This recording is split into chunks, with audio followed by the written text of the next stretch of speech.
क्या ऐतिहासिक व्यक्तियों की विचित्र आदतों के बारे में कभी सोचा है? पोप अलेक्जेंडर और उनकी बेटी का अजीबोगरीब शौक था। वे घोड़ों को संभोग करते हुए मजा करते थे। ल्यूडमिला पावलीचेंको, द्वितीय विश्व युद्ध की घातक सोवियत स्नाइपर की मुलाकात है। जर्मन उसे इतना चाहते थे कि वे उसे लाउडस्पीकर के माध्यम से मिठाई और उच्च अधिकारी की प्रस्थान प्रदान करते थे।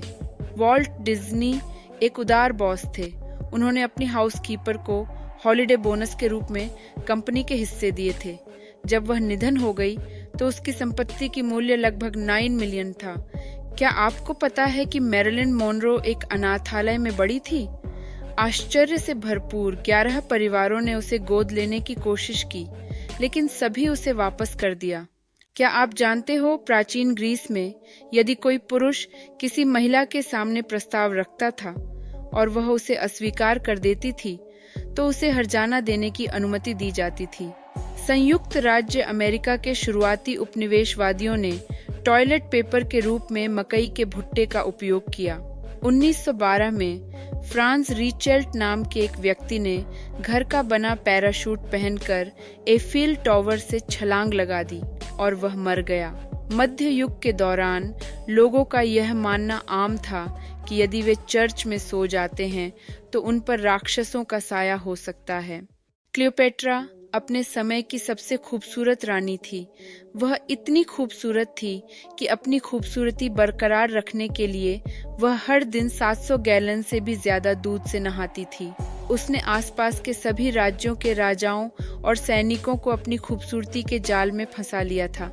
क्योंकि क्लियोपेट्रा 12 से अधिक भाषाएं बोल और समझ सकती थी, इसलिए किसी से भी वो आसानी से जुड़ जाती थी।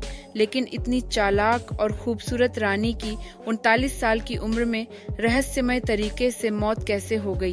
कुछ लोगों का कहना है कि क्लियोपेट्रा ने खुद को सांप से कटवाकर आत्महत्या कर ली थी, जबकि कुछ लोगों का यह भी कहना है कि क्लियोपेट्रा की मृत्यु अधिक नशीले पदार्थों के सेवन से हुई थी। वैसे सच क्या है, इसके बारे में आज तक कोई नहीं जानता। 48 ईसा पूर्व में मिस्र के गृह युद्ध में उलझे जूलियस सीजर ने अपने भाई टॉलेमी थ्रासी के खिलाफ क्लियोपेट्रा का समर्थन किया। अधिक संख्या में और लाभ के लिए बेताब, सीजर ने एक घातक निर्णय लिया, मिस्र के बेड़े में आग लगाने का। आग की लपटें फैल गईं और न केवल जहाजों को बल्कि अलेक्जेंड्रिया की प्रतिष्ठित लाइब्रेरी को भी अपनी चपेट में ले लिया। इस प्राचीन चमत्कार में अनगिनत स्क्रॉल, ज्ञान का खजाना था। विनाशकारी आग के कारण ज्ञान की अथाह हानि हुई, मानवता की बौद्धिक विरासत पर आघात हुआ। जबकि सीजर के इरादे सामरिक थे, परिणामों ने इतिहास पर छाया डाली। हमें पुस्तकालय के अब शांत कक्षों में हमेशा के लिए खोए रहस्यों पर विचार करने के लिए छोड़ ऐसी ऐतिहासिक रहस्यमय जानकारी जो कहीं भी नहीं मिलेगी। पवित्र रोमन साम्राज्य ने डच गणराज्य के साथ युद्ध किया और उसमें सिर्फ एक चाय केतल ही मारा गया। मध्यकालीन काल में कैथोलिक पुजारियों को विश्वास था कि वे जब भी सर्वप्रथम सपना देखते हैं तो वह लिलिथ, लूसीफर की पत्नी, उनके साथ संभोग करने की कोशिश कर रही है ताकि उससे राक्षस उत्पन्न हो। इस समस्या का समाधान के लिए पुजारियां अक्सर अपनी नीचे की ओर एक क्रॉस सहित सोते थे ताकि लिलिथ की दृष्टि से बच सकें।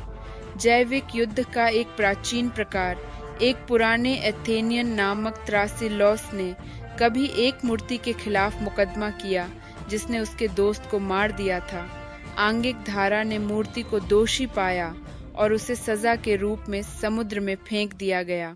क्या आप जानते हैं, पुनर्जागरण फ्रांस में महिलाएं कानूनी तौर पर नपुंसक पतियों को अदालत में ले जा सकती थीं। दुनिया का सबसे पुराना नुस्खा, यह 1800 ईसा पूर्व का एक प्राचीन सुमेरियन बियर नुस्खा है। मध्य युग के दौरान उन्होंने सोचा था कि बाएं अंडकोश के शुक्राणु से लड़कियां पैदा होती हैं। पुत्र प्राप्ति के लिए कुछ विचित्र उपाय। प्योंगयांग के चिड़ियाघर में धूम्रपान करने वाला चिंपैंजी उत्तर कोरिया का एक प्रमुख आकर्षण है।